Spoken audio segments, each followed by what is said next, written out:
प्रदेश कांग्रेस के मुख्य प्रवक्ता प्रेम कौशल ने मंगलवार को धर्मशाला में प्रेस वार्ता में कांगड़ा संसदीय क्षेत्र के सांसद का नाम लिए बिना कहा कि आंसू बहाकर जिस नेता ने टिकट लिया, चुनाव जीते, विधायक बने, फिर मंत्री पद मिला, बाद में उन्हें सांसद बनाकर लोकसभा भेजा गया, वही हमीरपुर संसदीय क्षेत्र के सांसद अनुराग ठाकुर ने सीयू, रेल सहित अन्य वादे किए, लेकिन 4 साल तक संसदीय क्षेत्र की जनता को भूल गए। अब चुनाव सामने देख ये दोनों सांसद चिंतित होकर जनता के बीच दिखने लगे हैं। उन्होंने कहा कि भाजपा नेता पिछले 5 साल गांधी परिवार की आलोचना करते रहे और मोदी चालीसा का गुणगान करते रहे, लेकिन हिमाचल के बाद कर्नाटक चुनाव नतीजों ने भाजपा की कथनी व करनी के अंतर को स्पष्ट कर दिया है। उन्होंने कहा कि इस दौरान जिला से संबंधित कांग्रेस नेता भी उनके साथ मौजूद रहे। उन्होंने कहा कि अब जैसे जैसे लोकसभा के चुनाव नजदीक आ रहे हैं, भाजपा के नेता एक बार फिर से प्रदेश की जनता के साथ लुभावने वादे करने शुरू कर दिए हैं। उन्होंने कहा कि इस बार प्रदेश की जनता भाजपा के लुभावने वादों में नहीं आएगी और कांग्रेस को एक बार फिर से इन लोकसभा चुनाव में जीत दिलाएगी। और क्या कुछ कहते हैं प्रेम कौशल, कांग्रेस के मुख्य प्रवक्ता, ये सुनते हैं। एक तो मेरा इशू है हिमाचल में जो आर्थिक स्थिति है, पिछली सरकार ने जो आर्थिक बदहाली हिमाचल प्रदेश की है और जो जिस आर्थिक हालात में हिमाचल प्रदेश को छोड़ा है उसके ऊपर मैंने चर्चा की है। और मेरा इसमें विषय ये था कि किसी भी पिछली जो डबल इंजन सरकार थी, जयराम जी की सरकार थी, केंद्र की सरकार थी, दोनों सरकारों ने हिमाचल प्रदेश में आमदनी बढ़ाने के बड़े आसान तरीके, जिसमें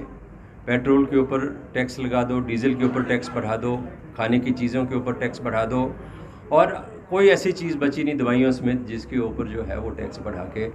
धन जुटाने का काम पिछली सरकारों ने नहीं किया। लेकिन किसी भी सरकार ने ये नहीं सोचा,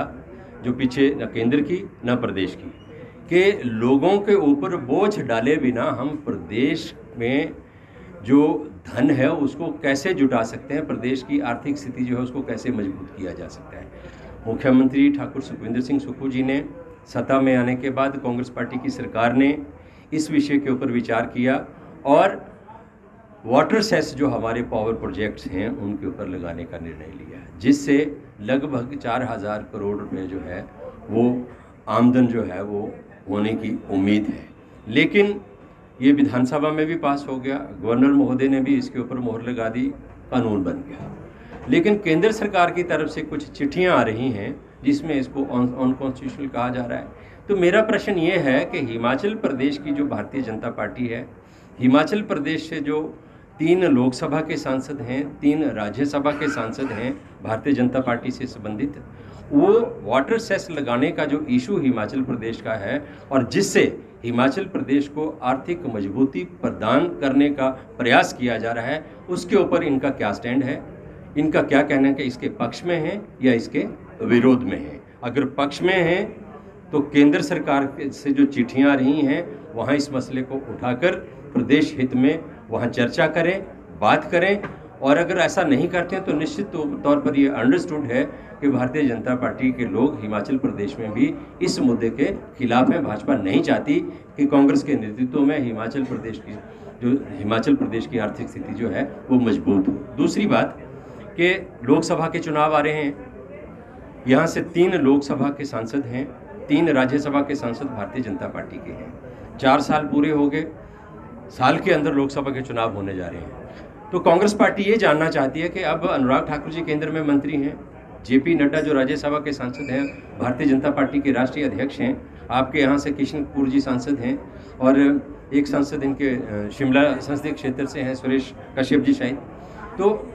3 सांसद लोकसभा में, 3 सांसद राज्यसभा में, जिनमें से एक कैबिनेट का मंत्री और एक भारतीय जनता पार्टी का राष्ट्रीय अध्यक्ष। इन सब के होते हुए हिमाचल प्रदेश की हालत कैसे हुई? और पिछले 4 वर्षों में जब लोगों ने इनको हिमाचल के प्रतिनिधि के तौर पर हिंदुस्तान की संसद में, सरकार में प्रतिनिधित्व करने के लिए भेजा, पिछले 4 वर्षों में राहुल गांधी, गांधी परिवार, कांग्रेस पार्टी को गालियां निकालने के अलावा और प्रधानमंत्री नरेंद्र मोदी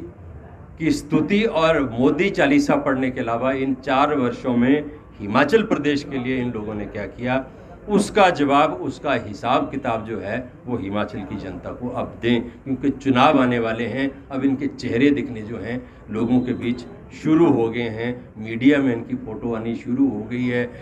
इलेक्ट्रॉनिक मीडिया में भी इनके बाइट्स आने शुरू हो गए हैं। जो 4 साल मौज करते रहे, विदेश यात्राएं करते रहे, घूमते रहे, अब उनको हिमाचल प्रदेश की आबो हवा अच्छी लगने लगी है। हिमाचल प्रदेश के लोगों से मिलना जुलना जो है वो अच्छा लगने लगा है। लेकिन हम ये जानना चाहते हैं कि इन 4 वर्षों में आपने